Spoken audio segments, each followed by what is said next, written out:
Mister ladies viewers அனைவருக்கும் வணக்கம். நான் டாக்டர் நித்யா, சித்தா பிசிஷியன்.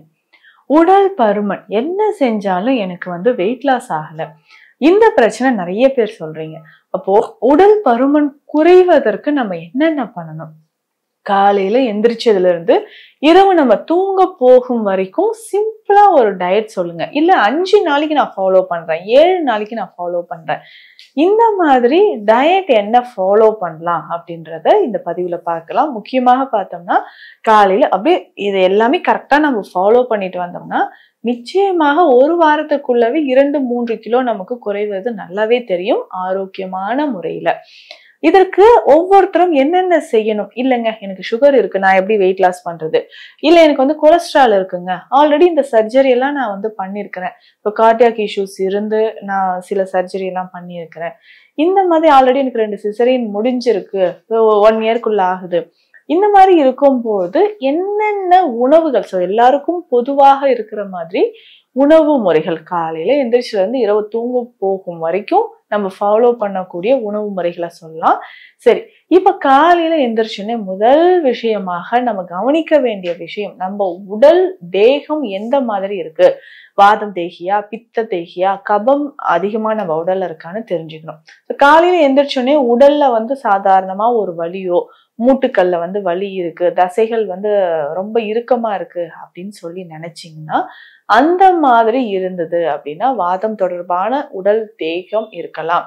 இல்லைங்க லேசான ஒரு தலை சுத்தலோ இல்ல வாய் குமட்டலோ, வாய் ரொம்ப உலர்ந்த மாதிரி, தோல் பகுதி ட்ரை ஆன மாதிரி இருக்குன்னா கபம் இருக்கக்கூடிய உடல்வாக இருக்கக்கூடியவங்க நம்ம தெரிஞ்சுக்கலாம்.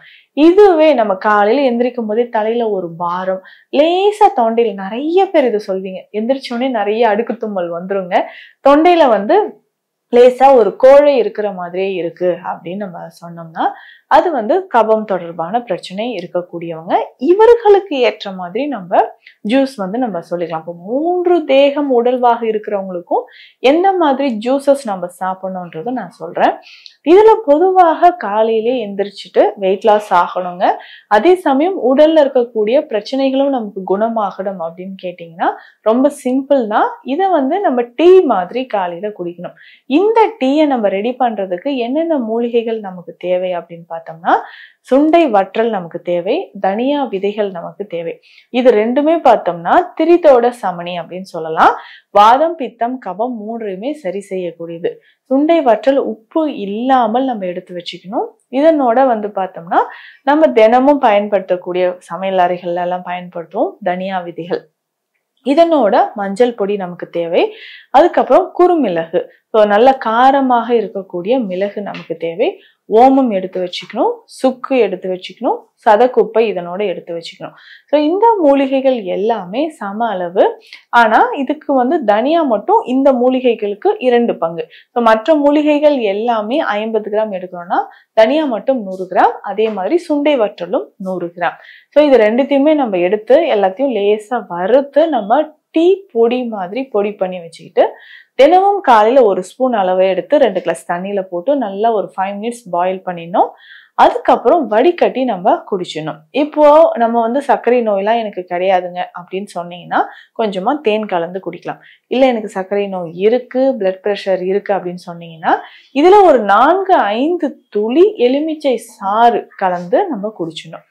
இந்த மாதிரி டெய்லி காலையில குடிக்கும்போது நல்லாவே நம்ம உடல்ல இருக்கக்கூடிய கெட்ட கொழுப்புகள் குறையும்.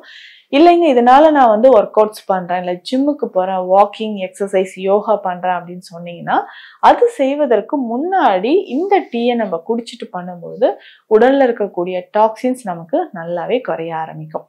இதை தாண்டி நம்ம உடல்ல ஏற்படக்கூடிய பல பிரச்சனைகள் சரியாவதுக்கும் நமக்கு இந்த டீ பயன்படுது. வெயிட் லாஸ் ஆகிறதுக்கு, உடல்ல இருக்கக்கூடிய கெட்ட கொழுப்பு குறையறதுக்கு, மலச்சிக்கல், முக்கியமாக சொல்லணும்னா மலச்சிக்கல், இந்த மலச்சிக்கல் சரியாகணும்னா இந்த டீ நமக்கு யூஸ்ஃபுல்லா இருக்கும். காலையில பிரேக்ஃபாஸ்ட் நான் என்னங்க சாப்பிடலாம்னா ஈஸியா நம்ம டைஜஷன் ஆகக்கூடிய இட்லியோ இடியாப்பமோ அந்த மாதிரி சாப்பிட்டுக்கலாம்.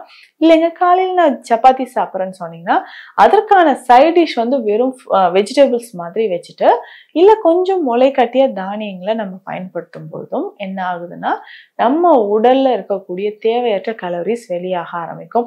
இல்ல காலையிலே வெறும் ஃப்ரூட்ஸ், வெஜிடபிள்ஸ், முளைக்கட்டிய தானியங்கள், அதாவது சமைக்காத உணவுகள் நான் சாப்பிட்றேன் அப்படின்னு சொன்னீங்கனாலும் இதையே வந்து தொடர்ந்து நம்ம ஃபாலோ பண்ணிக்கலாம். அதுக்கப்புறம் லஞ்ச், இந்த உணவு காலையில பிரேக்ஃபாஸ்ட் எடுத்ததுக்கும் லஞ்சுக்கும் இடையில ஏதாவது கொஞ்சம் பசி இருந்தா முடிந்த அளவு அது கண்ட்ரோல் பண்ண முடியுமான்னு பாருங்க. இல்லைங்க ரொம்ப பசிக்குது அப்படின்னு சொன்னீங்கன்னா ஏதாவது ஒரு ஃப்ரூட்ஸ் வந்து நம்ம சாப்பிட்டுக்கலாம். இல்லைன்னா பழச்சாறு, மாதுளை சாறோ, இல்ல நம்ம வந்து கொஞ்சமா ஒரு ஆப்பிள் ஜூஸோ, இல்ல கருப்பு திராட்சை கொட்டையோட இருக்கு இல்லைங்களா, அதை வந்து ஜூஸ் போட்டோ நம்ம குடிக்கும்போது நம்ம உடல்ல இருக்கக்கூடிய எக்ஸ்ட்ராவா இருக்கக்கூடிய கேலோரிஸ் நமக்கு கரைய ஆரம்பிக்கும். மதிய நேரத்துல நம்ம சாப்பிடக்கூடிய ரைஸ், அரிசி சாதமே சாப்பிட்டுக்கலாம். இல்ல ஒரு சிலர் தான் மதிய நேரத்துல என்னன்னா அந்த பாயில்டு வெஜிடபிள்ஸ் அந்த மாதிரி சாப்பிட்றீங்க, அந்த மாதிரி சாப்பிட்டாலும் ஓகே தான். ஆனா சாப்பிடக்கூடிய உணவில் ரிச் ஃபைபர் கண்டென்ட் இருக்கணும்.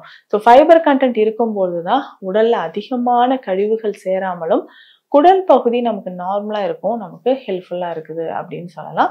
இந்த மாதிரி நம்ம ஃபாலோ பண்ணிட்டு வரணும். இரவு உணவுன்னு சொல்றது ரொம்ப ரொம்ப முக்கியம். அதாவது இரவு உணவு சரியான நேரத்தில் நம்ம வந்து சாப்பிடணும். சரியான நேரம் அப்படின்னு சொல்றது ஒரு 8 o'clock, பிஃபோர் 8 o'clock நம்ம நைட் டின்னரை முடிக்கும் பொழுது நல்லாவே நமக்கு இம்ப்ரூவ்மெண்ட் தெரிய ஆரம்பிக்கும். ஸோ இரவு நேரத்துல உணவு அப்படின்னு சொல்றது கண்டிப்பா அந்த ஆவியில வேக வைத்த உணவுகள், இட்லியோ இடியாப்பமோ இல்ல ஆப்பமோ, இதை வந்து நம்ம பயன்படுத்திக்கலாம். ஸோ தொடர்ந்து இதை வந்து நம்ம ஃபாலோ பண்ணும்போது நம்ம உடல்ல இருக்கக்கூடிய தேவையற்ற கழிவுகள் வெளியாக ஆரம்பிக்கும்.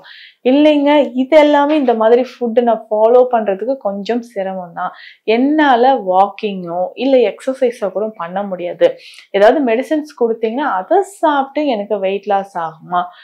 இப்போ நம்ம கொடுக்கக்கூடிய மெடிசன் அப்படின்னு பார்த்தோம்னா உடல் எடை மட்டும் கிடையாது, இதனால ஏற்படக்கூடிய சுகர், நம்ம உடல்ல இருக்கக்கூடிய பிளட் சுகர் லெவல் நமக்கு குறையறதுக்கும் இது நமக்கு பயன்படுது. கொலஸ்ட்ரால் லெவலோ இல்ல பிபி குறையறதுக்கோ, நம்ம உடல்ல ஸ்டாமினா இல்லாம இருக்க அந்த 3 வகையான தேகிகளுக்கும் உடல் வந்து சமநிலையில் இருக்கணும்னா இதை நம்ம பயன்படுத்திக்கலாம். ஸோ இந்த கஷாயம், இது வந்து கஷாயம் மாதிரி தான். ஸோ இது எப்படி நம்ம பயன்படுத்தலாம் அப்படின்னு பார்த்தோம்னா ஒரு நாளைக்கு 2 வேளை கண்டிப்பா இதை பயன்படுத்தணும். காலை மற்றும் இரவு நேரத்துல உணவு எடுக்கிறதுக்கு ஒரு 15 நிமிடங்கள் முன்னாடி இதை நம்ம வந்து ஃபாலோ பண்ணிக்கலாம். எப்படின்னா ஒரு ஸ்பூன் அளவு எடுத்து தண்ணீர்ல போட்டு கொதிக்க வச்சு இந்த கஷாயம் ரெடி பண்ணணும். இதுல என்னென்ன மூலிகைகள் நம்ம சேர்க்க போறோம் அப்படின்றதையும் நான் சொல்றேன். இதுல முக்கியமாக பற்படாகம், விஷ்ணு கிரந்தி அப்படின்னு சொல்லக்கூடிய மூலிகை, கோஷ்டம் இதுல சேருது, சீந்தில் பொடி இதுல சேருது. இந்த மூலிகைகள் எல்லாமே பார்த்தோம்னா நம்ம உடல்ல தேவையற்று இருக்கக்கூடிய கொழுப்பு வந்து கரைச்சி வெளியேற்றக்கூடியது. ஸோ இந்த கஷாயத்தை காலை இரவு 2 வேளையும் நான் சொன்ன மாதிரி நம்ம பருகிட்டே வந்தோம்னா உடல் எடை கொஞ்சம் வேகமாக குறையறதுக்கும் வாய்ப்புகள் இருக்கு. ஏன்னா சுகர் இருக்கு அப்படின்னு சொல்றவங்க உடனே அதை குடிச்சிட்டு ஒரு 1 ஹவருக்குள்ளேயே கொஞ்சம் லோ சுகர் ஆன மாதிரி இருக்கு, சுகர் கண்ட்ரோல் ஆன மாதிரி இருக்கு அப்படின்னு சொல்லுவாங்க. நிச்சயமாக இதனால பிளட் ப்ரெஷரும் நமக்கு குறைய ஆரம்பிக்கும்.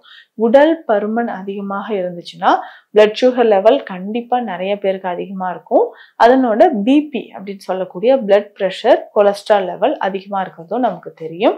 இதனோட சேர்ந்து நமக்கு மூட்டு வலிகளும் வர ஆரம்பிக்கும். ஸோ ஈஸியா சிம்பிளா நம்ம வந்து வெயிட் லாஸ் பண்ணோம்னா நான் சொன்ன உணவு முறைகள், இந்த மெடிசனை நம்ம தொடர்ந்து ஃபாலோ பண்ணிட்டே தொடர்ந்து நம்ம சாப்பிட்டுக்கிட்டே வரும்போது 2 வாரங்கள்லயே ஒரு 2 to 3 கிலோ குறையிறது நமக்கு நல்லாவே தெரியும்.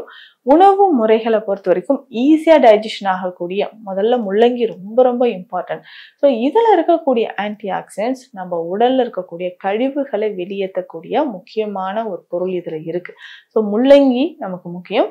அதுக்கப்புறம் வந்து பார்த்தோம்னா வாழைத்தண்டு. ஸோ வாழைத்தண்டும் நம்ம பயன்படுத்தும் பொழுது உடல்ல இருக்கக்கூடிய கழிவுகள், குடல் கழிவுகள் நமக்கு வெளியேறும். ஸோ அது ஜூஸ் மாதிரியோ இல்ல கூட்டு மாதிரியோ நம்ம உணவுல ஏதாவது ஒரு ரூபத்துல நம்ம பயன்படுத்திட்டு வரணும். ஸோ இது எல்லாமே பயன்படுத்தும் பொழுது நம்ம உடல்ல இருக்கக்கூடிய கழிவுகள் நீங்கி உடல் பருமன் கொஞ்சம் கொஞ்சமாக குறையறத பார்க்க முடியும்.